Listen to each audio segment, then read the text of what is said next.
and welcome back to for the very first time to the channel. I am Will and today I'm going to be doing the mid-year freakout tag. I'm a few weeks late for this, been very busy for sure. So I'm a little bit behind on my mid-month update and this, but I'm finally here. And yeah, as I said, I'll be doing the mid-year freakout tag, which a few people have done this year. I did it with my brother Ed last year. And so yeah, let's just get into it. So the first question is, what is your favourite book of the year so far? And first up for me is True Grit by Charles Portis. This is the beginning of my Western phase. Basically, I read it in the beginning of June, so pretty recent, and I don't think that is recency bias. I absolutely adored it. I love the two film adaptations, and I was really looking forward to reading this. And it's really struck me that Westerns, because I've read some others since, which I'll talk about, they're very quirky, especially the characterization, very quirky, but in a way that adds a lot of depth to character, makes them feel authentic and real. And the main trio of characters, especially in this book, are fantastic. And it also brings in a story of vengeance, which all fantasy readers love to follow, don't they? And so yeah, great transition in kind of the Western genre. I'd say this is one that transcends genre in the sense of it isn't just going to be for Western fans. This is going to be a book for fans of whatever genre, because it has so many elements come into play and the writing is really just masterful, and I absolutely adored it. And for a book that is pretty short, really, it has so much depth and it feels a lot longer when you reflect on it, when you think how much occurs in this book. And so yeah, that is True Grit, my favourite book of 2023 so far. And next up is, what is the best sequel you've read so far? And mine has to be Dreaming the Hound by Amanda Scott, book 3 of the Boudica Quartet, which has been part of the Brothers Gwyn read-along these past few months. And Dreaming the Hound, what a book. I can't say obviously any events because that'd be spoilers, especially as it's book 3, so I can't mention characters either because it'd be spoiling who survives in the first few books, because this is a series where Amanda Scott does not fear to cut away characters. She does not fear to break your heart, but it's done in a way that is just very kind of natural and understated at times. That makes it all the more heartbreaking. A bit like what I thought not Dreaming the Hound, obviously I'm talking about that. What I thought Silence of the Gales does by Pat Barker, where these events that are so horrible at times, because they're shown to the reader and displayed in kind of an understated way, it shows that it's a normality and it shows that it's kind of expected, which makes it all the more painful. And yeah, that really just shows Amanda Scott's prose at the forefront, her skill as a writer. And yeah, absolutely loved it, and it's a heartbreaking series, but if you're a fantasy reader who wants to get into some historical fiction, this is probably the most epic historical fiction series out there, so I'd recommend getting into this. And yeah, it's pretty big as well, which fantasy readers are pretty used to, so yeah, no fear there. But yeah, that is Dreaming the Hound, my favourite sequel of 2023 so far. And next up, I say new release I need to read. So this is a release that came out at the end of June, and it is The Prophet of Adan. I will be reading this in July, and so yeah, I'll definitely be rectifying my mistakes of not having read this. And The Prophet of Adan is book 2 of a series, which this is the year of Philip, because he's releasing one instalment every 3 months. And this is book 2. Absolutely adored The Way of Adan. There's a review over on the Brothers Gwyn. And for full transparency, I'm lucky enough to call Philip Chase a friend of mine, but I don't think that impacts my ability to talk honestly about his book. And The Way of Adan is just something that clicked with me, because it's kind of that great blend between traditional fantasy and modern fantasy, and I really enjoyed that, and we talk more in depth, me and my brother Ed, about kind of what I mean by that in our review. But now on to the next one. Yeah, The Prophet of Adan is definitely the release I need to get to, and I will be very soon. And next up, most anticipated release for the rest of the year. It has to be The Words of Kings and Prophets by Shauna Lawless for me. This is book 2 of Gelsong or Gelsong. Sorry, I'm terrible at pronunciations. Really enjoyed The Children of Gods and Fighting Men last year. It's astounding. 2 leading female POV characters in late 10th century Ireland, with a mix of Irish mythology thrown into there as well. And I absolutely loved the blend. It felt very authentic, very real, kind of the political machinations of Ireland at this time. I really enjoyed how that was explored, especially through these 2 female POVs, obviously exploring the hegemonic values of patriarchal society at the time and how they have to gain influence through indirect means. I thought that Shauna Lawless did that brilliantly, and I'm really looking forward to seeing how kind of this conflict escalates in book 2, which I'm certain it will. The stakes are rising and sides are being taken. And so yeah, really looking forward to book 2, and that's probably my most anticipated release for the rest of 2023, although there are many others that I am really looking forward to. And next up, so biggest disappointment. I've been very lucky this year. There's been none that I've been like distraught over, but I'd say disappointment maybe was Ghostwater, because I was really enjoying kind of Cradle by Will White, and I thought how consistent the story is. Every single one, reading one a month, just consistently a light story with great mysteries, great character dynamics, fantastic palette cleansers. But then Ghostwater, a lot of our characters who I love the dynamics between, they're kind of split up and taken in different paths, and so it kind of lost that spark to the dialogue and the interactions. In my mind anyway, it's only my opinion. And so that kind of lost the light for a lot of the book for me. But after Ghostwater, the series have been restored to its former greatness in my opinion. But yeah, Ghostwater was a disappointment. And my biggest surprise is Shane by Jack Schaefer. So after reading True Grit, I had to read another Western. And Shane is another one that there's been a film adaptation many years ago, which I absolutely loved watching as a child, and it kind of takes that trope of the mysterious stranger and puts that into the forefront. And then we've got a coming of age story as our main perspective is kind of, he's an old man now, but it's retrospective and he's telling the story of him as a child. And the mysterious stranger is a man called Shane, and I absolutely love how this kind of explores what it means to have a family, the purpose and kind of identity that brings to you, even if it's found family.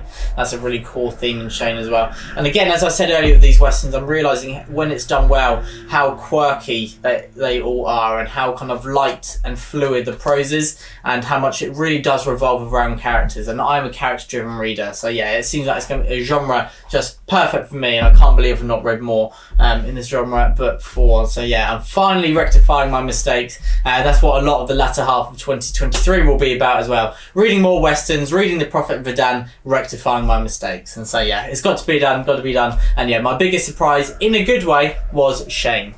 And then next up, so my new favourite author is someone I've already talked about, is Amanda Scott. I finished Dreaming the Eagle on the last day of 2022, and so I'm going to cheat a little bit and include it in 2023 because I've read the Boudica series and it is absolutely incredible.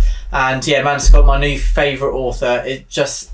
Ed said before I started that she's the Robin Hobb of historical fiction, and they're bold words, and they are very different writers. After having read Amanda Scott's books, very different writers, but I see where he's coming from because the characters are at the forefront, and the relationship of animals, especially between kind of our characters, is really integral to the story as well, and that's very Robin Hobb-esque. But also the prose, I think they are both just incredible prose writers. It's not flowery prose that kind of distracts from the story, but it is used that is just beautiful and really kind of, it strikes you at times just how fantastic this writing is, and you kind of know as you're reading it that this is a rare experience basically. And yeah, you really appreciate it, or at least I did whilst reading Robin Hobb's books, and the same goes for Amanda Scott. And so yeah, she's my new favourite author. And newest fictional crush, this isn't really a question for me, and so I kind of changed it into newest favourite character. And then I saw the next question on the tag is, who is your newest favourite character? So merging the two,